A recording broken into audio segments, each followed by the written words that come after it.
Hi there, I'm Renee. This is Renee. If you're new to my channel, welcome. If you're returning, welcome back. I'm glad that you're here. Um, I thought today I would jump in and talk a little bit about finding your place in France. And so I'm going to talk a little bit about considerations and logistics. And then I'm going to tell you how I'm approaching it, what I'm actually doing for myself to find my place, to see if any of that resonates with you and might help you find your place in wherever you are looking for a place and home. So, what's important? This, to be perfectly honest with you, I moved in August of 2024 and was a lifelong dream to get here. And I really kind of figured out one day, after I was already here, that I had not stopped and given it much thought as to what I wanted in a place. I just figured that I would find it once I was here. And I quickly realized that I actually needed a plan to find my place, and I needed to figure out what was important to me and like what did I want life to look like in France after this initial year of craziness. So your first year of being here, some of this depends on the visa that you're on. I am on a working visa. I have started my own French company. But that visa still is only good. Any visa, they only initiate for a year first, and then I can apply for a multi-year renewal, which I will be doing in the next month and a half-ish. So given that, this first year has a lot of things to do in it. If you think about it, I had to determine how much of my life in the US I was going to effectively shut down. And then I have to create that life here in France. Everything from finding places to live or a place to live, bank accounts, getting set up on French healthcare, finding doctors, making friends, building community. There's visa commitments, cultural days that I've had to go to, a health appointment at the prefecture as a part of the visa. So there's just a lot of things that have to be done in this first year. So you can kind of lose track a little bit on spending so much time with all of that, like having to make sure that you take care of all of that, that you might not pay as much attention to creating the life that you want. And one day I realized that I'm like, okay, I need to be prepared and look at, what do I need to consider once this list of year one things is actually done. And that's when I sat down and went, okay, once all of this stuff's done, what do I want life to look like? And I've always been someone who loves travel and have done a lot of travel in Europe in the past, and have a bucket list of places that I want to explore more and return to, and still places left unexplored. And all of that is important to me. So I knew then, wait a minute, I need to make sure that I'm close to travel links, trains, airplanes, that kind of thing. you know, um, size of a place is really a consideration. I've lived in large cities for a number of years, and my first month here in France, I lived in a village of about 10,000 people. And then for 3 months, I moved to a village of about 700 people. And there, it was actually shockingly nice. To just have a little bit of slowness. 700 people, probably a little too small, but it definitely dissuaded me from larger cities. I wanted more of a sense of personalized community that I felt was more available to me in a smaller place. So size really, and I'm exploring some variations in size that I'll talk about when I talk about how I'm going about this. But size is something to consider, size of community. And that's really also going to play into amenities that are available in that community. I tend to look for certain things, is there an epicerie, a boulangerie, obviously banks, things like that. But I have Paolo, so, where's the closest pet supply place? And, is there a decent size store like a Leclerc or something like that where they're going to have more things if I need something for him? I'm okay if that's not right down the street, but it's a consideration as to where those things are.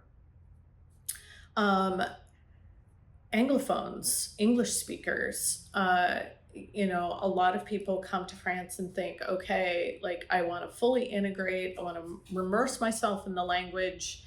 And so I don't want to build any relationships with other English speakers.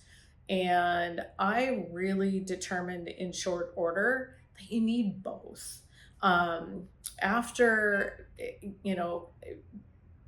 having a full day of French running through your head of, as you're learning it can really give you a headache to process language as you're learning it so much, so intensely for so long, that sometimes you just need a break and you need to be able to express yourself in your native language.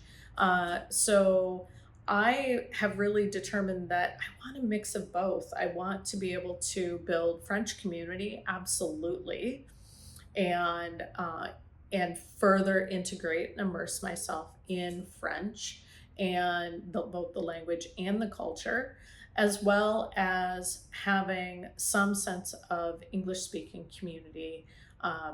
That's important for me. But you have to figure out what works for you, how you want to approach that. So size of community, available expat groups or other Anglophones, travel links, doctors is important, to consider. There are areas of France where they're known as medical deserts. There's just not the availability. And then there are other areas where I found it quite easy to get into doctors in larger areas. Certainly, it's much easier. So that's just something to think about. As particularly if you have ongoing medical needs. For me, I see a doctor maybe twice a year, and so I'm not as concerned about having to drive a couple of hours to a doctor. Climate. So I came to France from San Diego. San Diego for me had about perfect weather.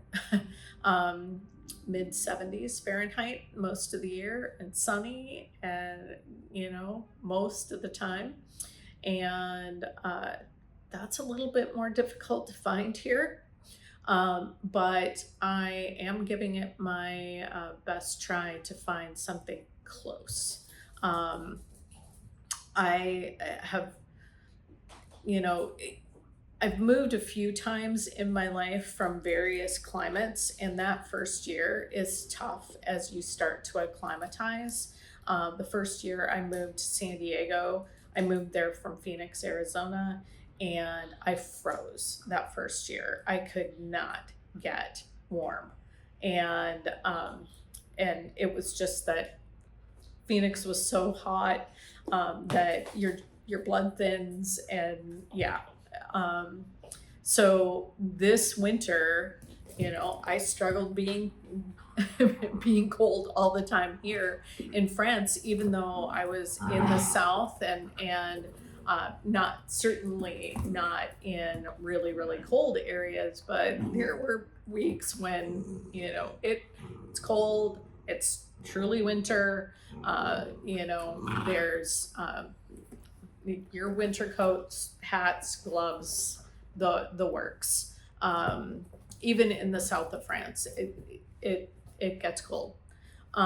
So something to consider if what's important to you from a climate perspective. So let me talk a little bit about how I have decided to approach finding my place in France. So I mentioned I started out my first month in a place called Carcassonne on the Mediterranean. I loved it there. Just a beautiful place. After that, I spent 3 months in near Bergerac in the La Garonne area near the Dordogne in France. I knew people there, so I had like instant community there, which was absolutely lovely. And it was really around that time that was when I kind of figured, wait a minute, I need to like have a plan in mind for how I'm going to find my place. So that was really when I had spent some time in Paraguay, which was such a delight. I have a wonderful group of friends there who I stay in contact with, and it's definitely high on my list. And Yeah, it was just wonderful. Um, but right around that time, I'm like, okay, I need a plan. What am I going to do? Otherwise, I could spend an entire lifetime village hopping my way through France. After all, there's like 35,000 communes in France, and I'm positive that they are all wonderful, because at the end of the day, every place I've been, I could live there. So then it really ends up, needing to become one of those, choices that you make. And how are you going to make that choice? So for me, I ended up with choosing a short list of places. There were a few places that in January of this year that I knew I really wanted to spend some time in, and I didn't want to make a long-term choice until I did. So I mapped out a plan to go to those remaining places, and I am still on that journey now. I have one more place that I am going to be spending some time in coming up here, and then I've given myself a deadline. um, by the end of July, I am either going to know or I'm going to choose. And if I can't choose, I have just, wrestled with myself and said, okay, then I'll just throw all the names in a hat and pick one. I know I probably won't end up actually doing that, because the thought of doing that is actually going to then bubble up where I want to go. So, but For me, what's allowed me to do that is, and I realize this is kind of a gift of my situation in particular. Um, when you come to France and you validate your visa, the address where you validate your visa, that address becomes attached to your visa and you will receive mail. Now, a lot of the prefectures now reach out by email as well, but you can't necessarily count on that. You need to be able to receive mail, and for various things. Um, and so for me, because I also was starting a business and started a business here in France, I was able to use what's called a domicilié in France. It's similar to kind of a mailbox service that you would have in the US, but way more regimented, I'm going to say, way more controlled. That service, we'll let the ambulance go by. That service requires your business documentation, your business registration information, and that domiciliation gets registered with your business. So you're declaring that address as your business address. So I did that and domiciled my business in Paris. But that gave me a place that I could also then receive my personal mail if I needed to. So then my address where my visa, that's connected to my visa, I put a forwarding order in with La Poste to forward my mail to my business domiciliation address. So for me, then I could be a little bit more mobile to receive mail. So if you get here and you have that address, if you have friends perhaps who own a home or are in a place where you could forward your mail to them, something like that could work for you to then become mobile and explore places. A lot of people come over on trips and will explore before they actually make their move. I did that a little bit over the years. I've explored a few places with the idea of moving there. It's just different to come to a place for a couple of weeks, short term, than it is to actually live in a place. All of the places on my short list, I will have spent more than a month in. Most of the places, a month and a half, some 2, some 3. And like I said, I have given myself a deadline to choose. When you're moving here, you need to bring all of your personal effects into the country in that first year. If you wait after that first year, then you can be charged duty on things. So, and because I went ahead and got a storage unit here in France, I still have a storage unit in the States. Oddly, or maybe not so oddly enough, my storage unit in the States is the same size as my storage unit here, but it costs 3 times as much. So I have a trip back to the States coming up to see my older kids. And so I'm going to be shipping the rest of my things that I wanted to bring. There's lots of information out there about what to bring, what not to bring. Ultimately, the only things that I'm bringing over are things that have meaning to me. They are things from the travels that my late husband and I took together, things that we got during those trips, things, that are family heirlooms, things like that. that have meaning, that are irreplaceable to me. Those are the things that I'm bringing.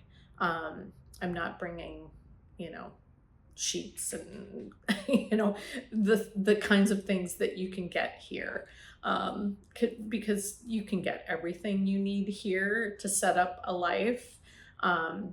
It's those meaningful things, that those things that carry memories, and connection to you, that obviously you can't replace, regardless. So those are the things that I'm shipping over.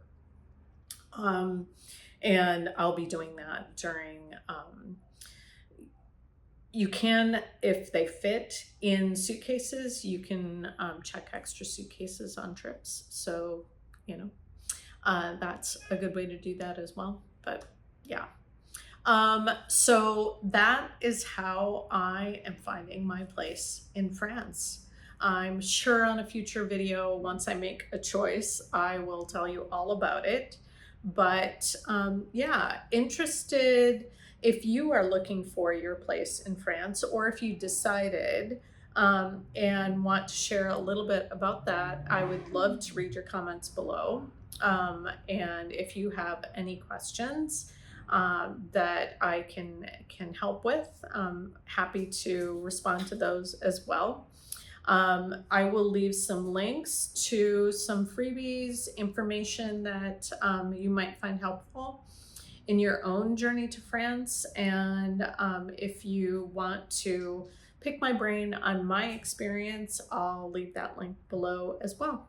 And with that, a bientôt.